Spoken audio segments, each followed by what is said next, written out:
Hello বন্ধুরা, কেমন আছেন সবাই? আজকে আপনাদের মাঝে আবার একটি ইনফরমেটিভ ভিডিও নিয়ে চলে এসেছি। আজকে আমরা দেখাবো কিভাবে কত ইজি ওয়েতে খুব সহজে আপনি উইন্ডোজ 11 এর আইএসও ইমেজ ফাইল ডাউনলোড করতে পারেন। এর জন্য আপনাকে প্রথমেই চলে যেতে হবে যে কোনো একটি ব্রাউজারে এবং টাইপ করতে হবে ডাউনলোড উইন্ডোজ 11 মাইক্রোসফট। আমরা প্রেস করে দিয়েছি এবং প্রথম যে লিঙ্কটি আসছে দেখতে পাচ্ছেন, প্রথম আমাদের যে লিঙ্কটি আসছে উইন্ডোজ 11 এর যে লিঙ্কটি আসছে, এই লিঙ্কে আমরা ক্লিক করে দেব।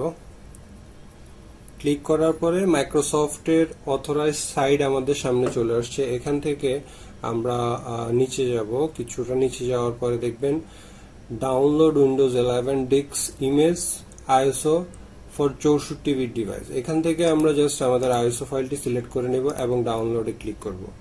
ডাউনলোডে ক্লিক করার পরে আপনি কোন ভার্সনে আপনার উইন্ডোজ 11 এর আইএসও বা ইমেজ ফাইল ডাউনলোড করতে চাচ্ছেন সেই ল্যাঙ্গুয়েজটি এখান থেকে আপনি সিলেক্ট করে দেবেন।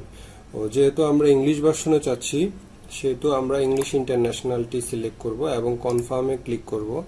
কনফার্মে ক্লিক করার পরে আমাদের অলরেডি ফাইলটি ডাউনলোড হওয়ার জন্য রেডি।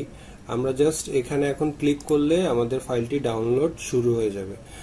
আপনারা দেখতে পাচ্ছেন অলরেডি আমাদের ফাইল ডাউনলোড শুরু হয়ে গেছে, বলতেছে 1 ঘন্টা লাগবে। তো যেহেতু অলরেডি আমি ফাইলটি ডাউনলোড করে রেখেছি গতকালকেই, আপনারা যে কোনো মুহূর্তে খুবই ইজি ওয়েতে এখান থেকে মাইক্রোসফটের অথরাইজ থেকে আপনারা চাইলে ফাইলটি ডাউনলোড করতে পারেন। আমি ডিসক্রিপশনে নিচে লিংক দিয়ে দিব। আর আপনার ইন্টারনেটের স্পিডের উপরে ডিপেন্ড করবে কতক্ষণ সময় লাগবে বা না লাগবে। সেক্ষেত্রে আপনারা ফাইলটি ডাউনলোড করে চাইলে খুব ইজি ওয়েতে রুফুস দিয়ে আপনার পেন ড্রাইভে বুট করে নিতে পারেন। থ্যাংক ইউ, ভালো থাকবেন সবাই। আবার দেখা হবে নতুন কোনো ভিডিও নিয়ে।